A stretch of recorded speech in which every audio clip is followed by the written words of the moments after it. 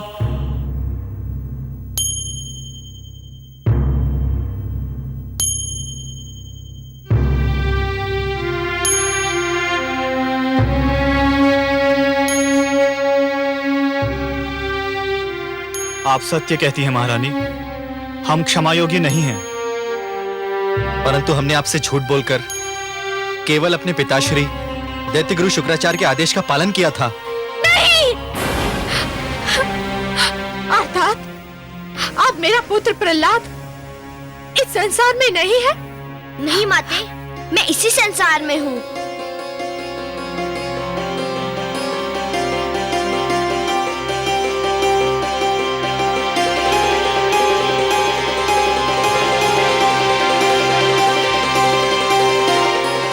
आपका आशीष सदा मेरे साथ था, मुझे क्या हो सकता था?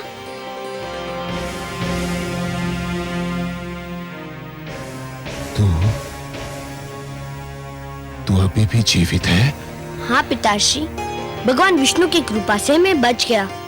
किंतु मैं आपसे ये पूछता हूँ कि आपके आज्ञा अनुसार मेरा वध हो जाता तो क्या आप मुझे पुनः जीवित कर सकते थे? बंद कर अपना प्रलाप। गुरुदेव कहाँ है? कहाँ है गुरुदेव? मैं यहाँ हूँ दैत्येंद्र। ये मैं क्या देख रहा हूँ गुरुदेव? षंड और अमर के निर्जीव स्वर, आपका पहली बार झुका हुआ सिर, और ये जीवित दुष्ट प्रहलाद, ये मैं क्या देख रहा हूँ गुरुदेव? कहीं मैं स्वप्न तो नहीं देख रहा? नहीं वत्स हिरण्यकशिपु, ये सत्य है, अत्यंत कटु सत्य।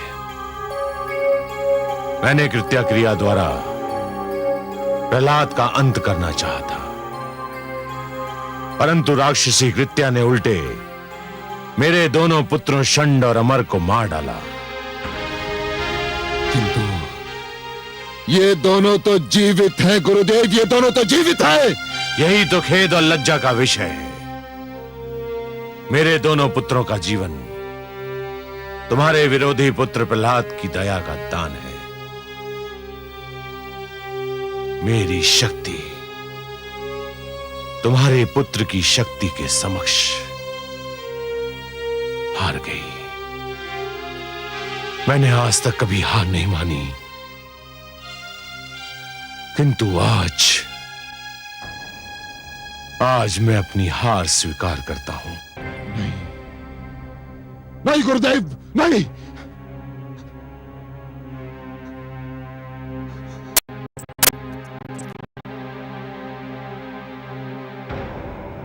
ये नहीं हो सकता, ये नहीं हो सकता।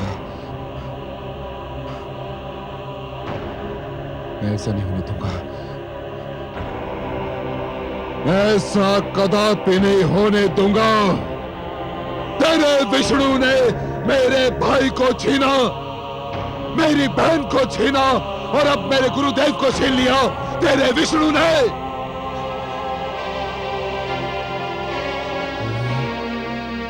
अब तक केवल इसलिए बचता रहा क्योंकि मैंने तेरे वध का कार्यभार दूसरों को सौंपा। क्योंकि मैं तेरे रक्त से अपने हाथ नहीं रंगना चाहता था, किंतु अब ये अशुभ कार्य मुझे स्वयं करना होगा। नहीं, स्वामी छोड़ दीजिए मेरे पुत्र को। हट जाइए। नहीं स्वामी, नहीं। हट जाइए। नहीं।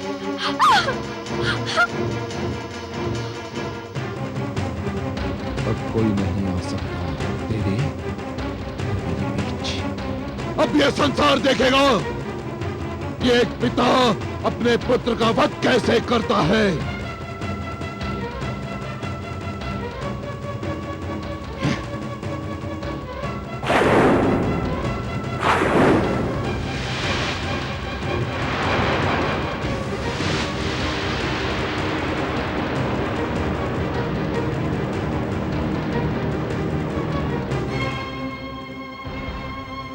अब मैं इस आसुरी खड़क से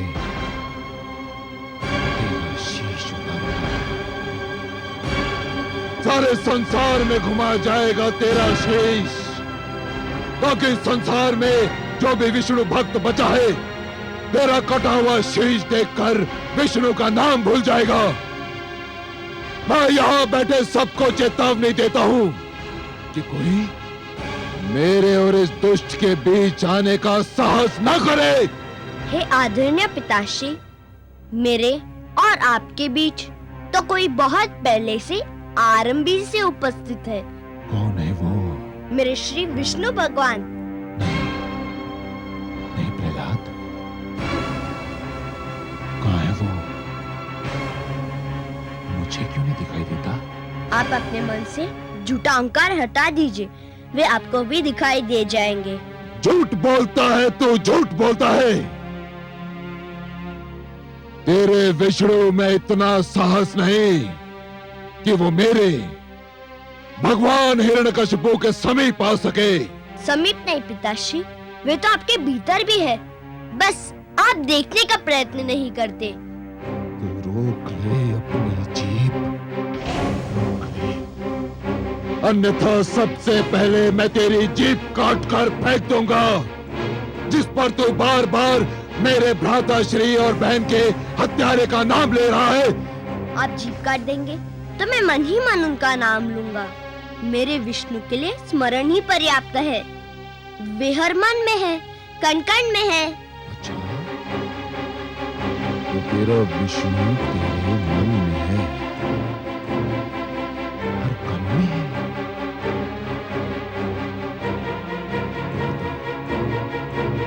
तेरा विष्णु स्लोस्तम में है? हाँ पिताश्री, मेरा विष्णु इस लोह स्तंभ में भी है। सैनिकों, इस लोह स्तंभ को अग्नि से तपाओ, इसे अंगारे की भांति लाल बनाओ।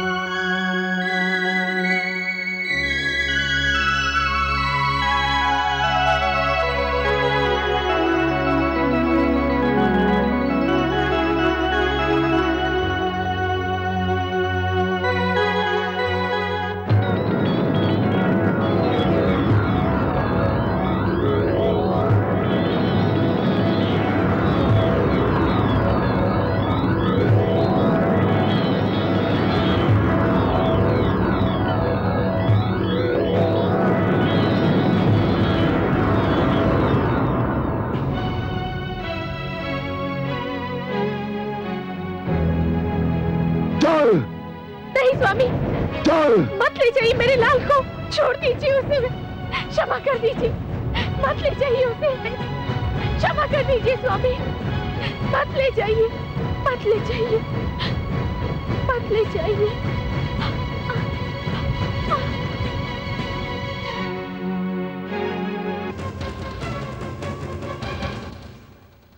हाँ पुत्र, क्या कहा था तुमने? इस लोह स्तंभ में तेरा विष्णु है। यदि इस लोह स्तंभ में तेरा विष्णु है तो जा गले लग इसके, जा।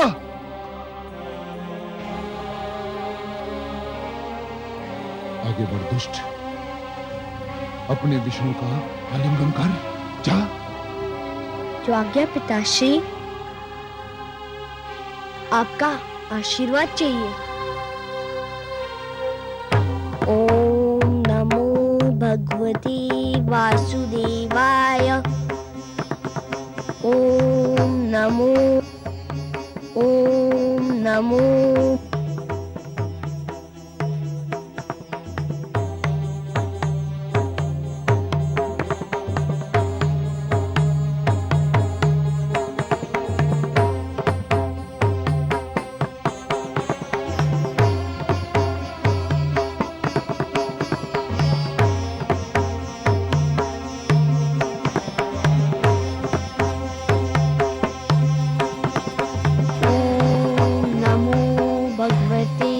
वासुदेवाय।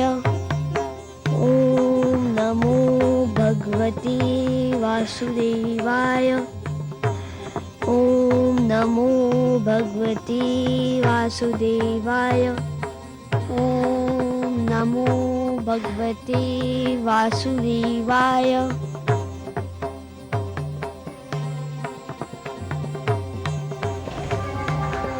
मैं अपने विष्णु के गले लग गया पिताश्री। धूर्त कपटी, अवश्य तेरे पास मायावी शक्तियां हैं जिसकी सहायता से तूने इस लौह स्तंभ को ठंडा कर दिया। सैनिकों, बांध दो इसे इसी खंबे से। आज मैं इसके प्राण लेकर ही दम लूंगा। बांध दो इसे।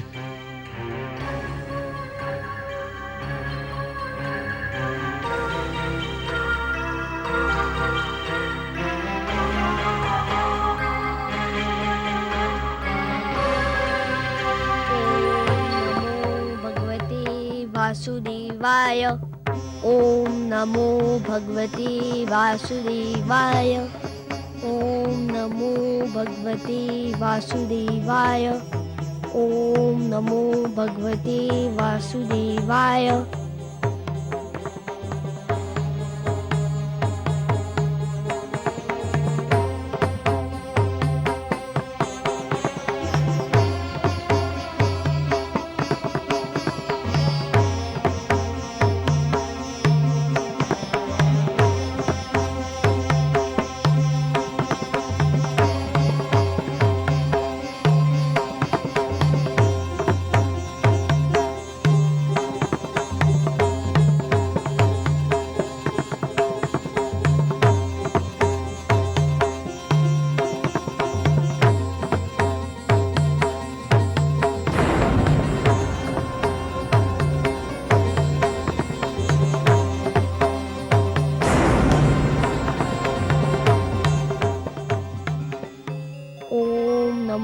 भगवते वासुदेवाय।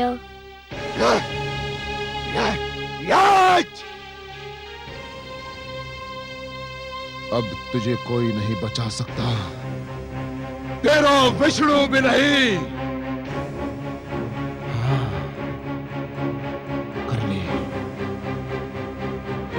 कर ले अपने विष्णु का मन भर के स्मरण कर ले। यदि तेरे कथनानुसार इस स्तंभ में विष्णु है तो उसे कि वो बाहर निकलकर तुझे दर्शन दे और तेरे वध का दृश्य भी देखे।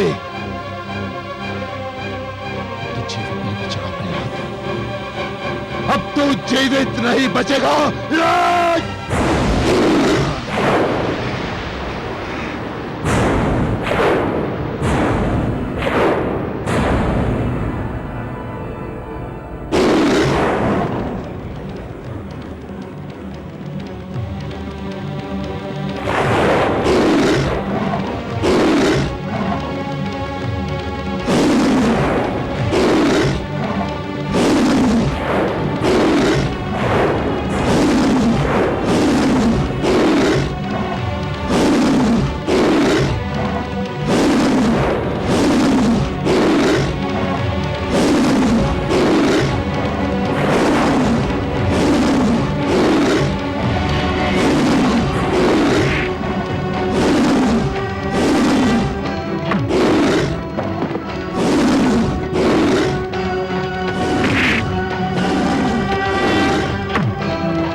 तू?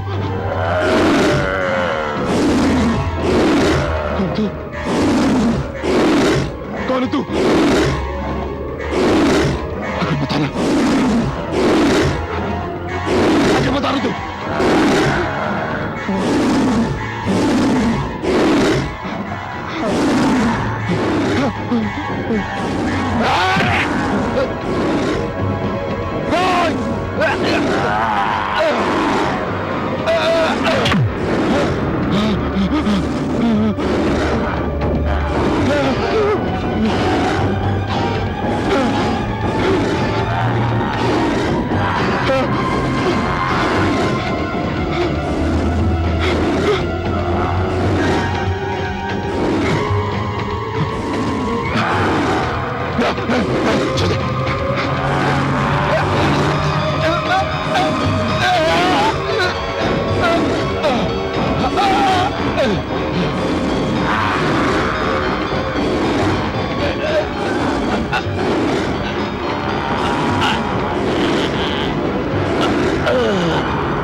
छोड़ दे मुझे, छोड़ दे।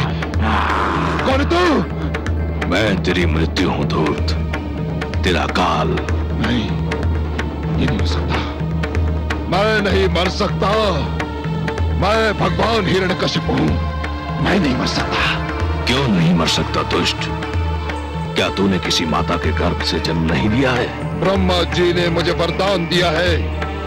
क्या वरदान दिया है? कि ना मैं दिन में मर सकता हूं, रात्रि में। तो देख दुष्ट, इस समय ना दिन है ना रात्रि, ये संध्या काल की बेला है।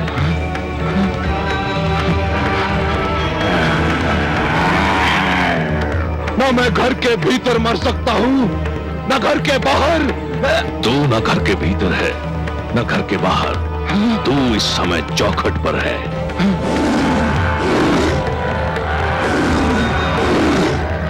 ब्रह्मा जी ने कहा था कि ना मैं धरती पर मर सकता हूं, आकाश में।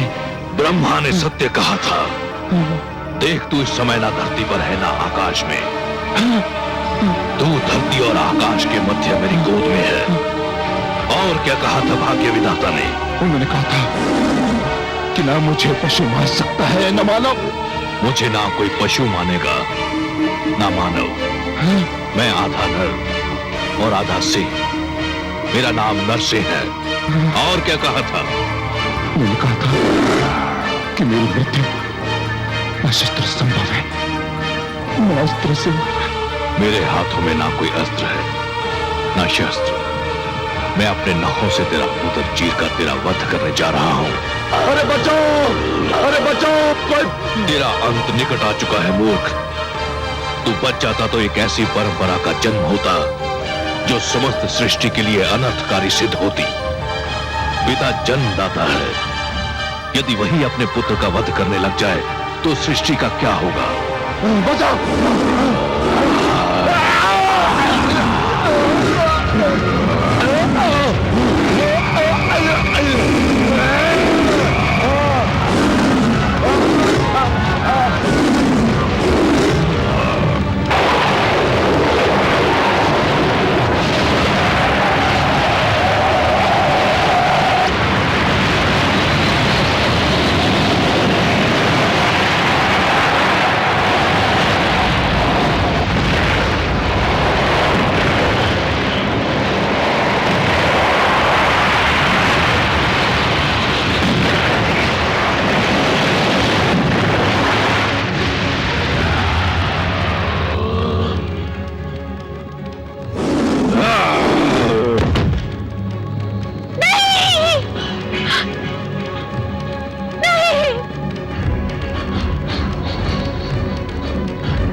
पापी, महापापी, अधर्मी, तूने मेरे भक्तों, संतों महात्माओं और सत्य के पथ के पथिकों का जीवन संकट में डाल दिया था। मेरी ही इच्छा से प्रहलाद जैसे भक्त का जन्म असुर कुल में हुआ, ताकि तेरे अभिमान को तेरा ही रक्त ललकारे और संसार को यह ज्ञान भी हो कि असुरों में भी महापुरुषों का जन्म संभव है। हे नराधम, तूने ब्रह्मा से छल द्वारा एक वरदान क्या मांग लिया? तूने वास्तव में यह समझ लिया कि तुझे मृत्यु से मुक्ति मिल गई। मूर्ख, परमेश्वर के अतिरिक्त जन्म और मृत्यु के चक्र से कोई मुक्त नहीं है। तेरे मन में यह भ्रम समा गया कि तू श्रेष्ठ है, तू सर्वशक्तिमान है। हे दुर्बुद्धि, हे दुर्मते, केवल ईश्वर श्रेष्ठ है। ईश्वर, केवल ईश्वर सर्वशक्तिमान है, केवल ईश्वर सर्वशक्तिमान है।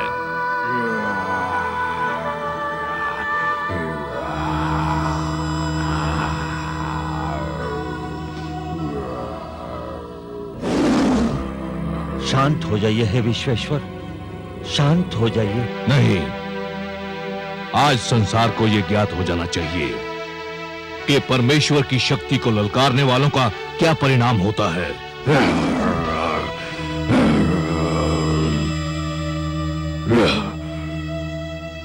हे जनार्दन, हे लक्ष्मीपति, दुष्ट हिरण्यकश्यप अपने परिणाम को पहुंच गया है। अब अपना क्रोध रोक लीजिए। नहीं, अभिमानियों को यह ज्ञात हो जाना चाहिए कि उनका अभिमानी सिर किस प्रकार पैरों तले रौंदा जाता है।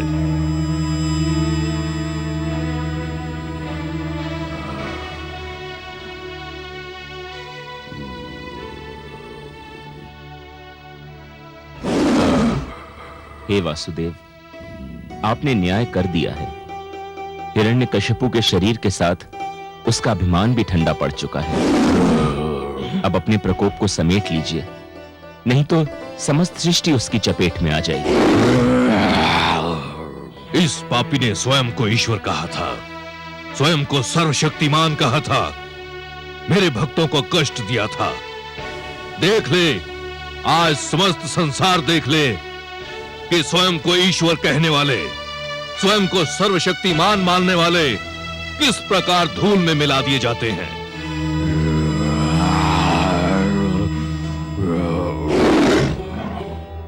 हे दया निधान, हे कृपा सागर, हे करुणा सिंधु, मैं जानती हूँ जब मानवता पे कोई संकट आता है, जब कोई आपके भक्तों को सताता है, तब आपके मन में क्रोध का ज्वार उमड़ता है।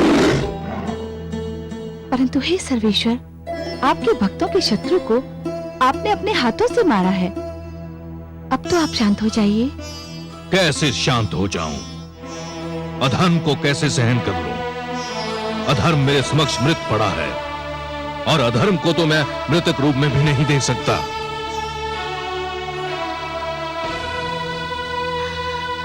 पुत्र,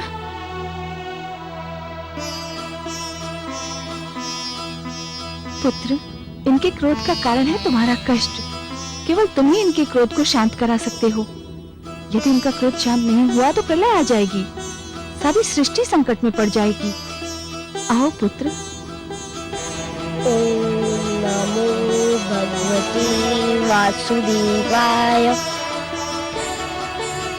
हे मेरे वासुदेव, मेरे विष्णु, मेरे मन में जन्म ही से आपकी जो छवि बसी है वह बड़ी सुंदर, बड़ी कोमल, बड़ी मनमोहक है। मैंने हर पल उसी छवि को पूजा है। हे जगदीश्वर, मुझे आपके इस विकराल रूप से डर लग रहा है। मैं जानता हूँ आपके क्रोध का कारण है मुझे दी जाने वाली यातनाएं, मुझे पहुँचाया जाने वाला कष्ट। उन यातनाओं और कष्ट का आपकी कृपा से अंत हो चुका है। हे वासुदेव, विश्वास कीजिए, मैंने आपसे अपने भाई अल्लाद और गुरुजन शंडर अमर के जीवन की भिक्षा अवश्य मांगी थी, परंतु पिताश्री के जीवन की भिक्षा कदापि नहीं मांगूंगा। वे आपके बैरी थे, आपने न्याय कर दिया।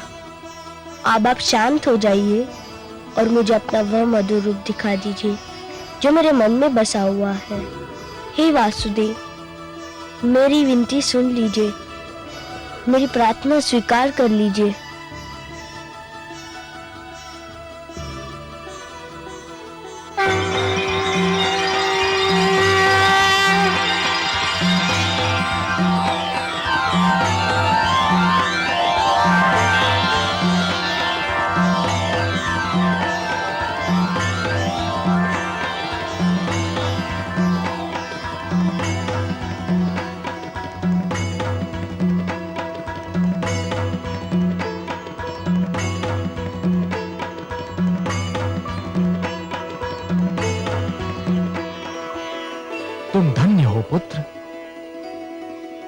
तुम धन्य हो।